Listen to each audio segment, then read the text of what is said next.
లోపు చనిపోయిండు ఆయన. చనిపోయిండు. అసలు ఊరు మొత్తం టామ్ టామ్ అంటే మొత్తం అల్లకల్లోనే అయిపోయింది. ఎక్కడ పని అక్కడ ఆగిపోయినాయి. ఇక్కడ తెలవట్లేదు అసలు ఎందుకు చచ్చిపోయింది అవన్నీ మాట్లాడుకుంటారు ఇక. అప్పుడే ఆయన నాకేమనిపించిందంటే పైన తదాస్తు దేవులతో నిజంగానే ఉంటారేమో అని. చనిపోదామంటేనే సార్ తదాస్తు అంటారు కదా, అది తదాస్తు. అందుకే చనిపోదామని థాట్ రాకూడదు. అసలు నాకేమనిపించిందంటే ఆయన చనిపోయినప్పుడు, ఆయన చనిపోయిండు, సరే చనిపోయిండు, తీసుకొచ్చి పాడ మీద పెట్టేసాను అనమాట. హాస్పిటల్ తీసుకొచ్చి పాడ మీద పెట్టేస్తే ఇక అందరూ ఏడుస్తున్నారు. అందులో మా మమ్మీ కూడా, అంటే నాకు వరుసగా బాబాయ్ అవుతాడు కదా, అయితే మా మమ్మీ కూడా మస్తు ఏడుస్తుంది.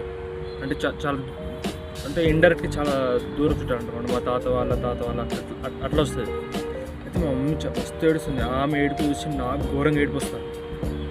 అప్పుడే నాకేమర్థమైందంటే, అరే చాలా దూరపు చుట్టాలున్న బాబాయ్ చనిపోతేనే మమ్మీ ఇంత ఏడుస్తుందంటే,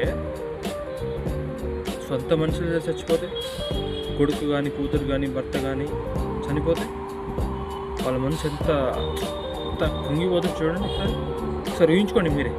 అలా వరుసగా చుట్టాలైన వాళ్ళు చచ్చిపోతే మమ్మీ అంత ఏడుస్తుంది కదా, అదే సొంత మనుషులు చచ్చిపోతే ఒకసారి ఊహించుకోండి.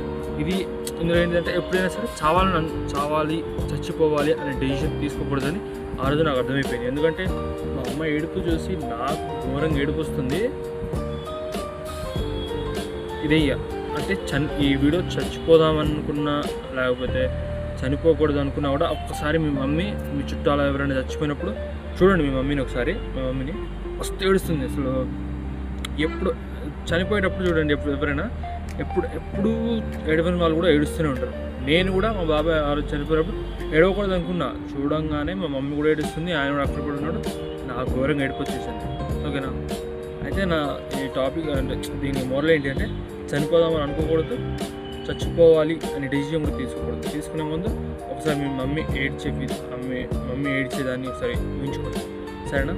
బాయ్. లైక్ అండ్ సబ్స్క్రైబ్ చేసుకోండి ఇలాంటి మోటివేషన్ వీడియోస్ రావాలంటే. ఓకేనా.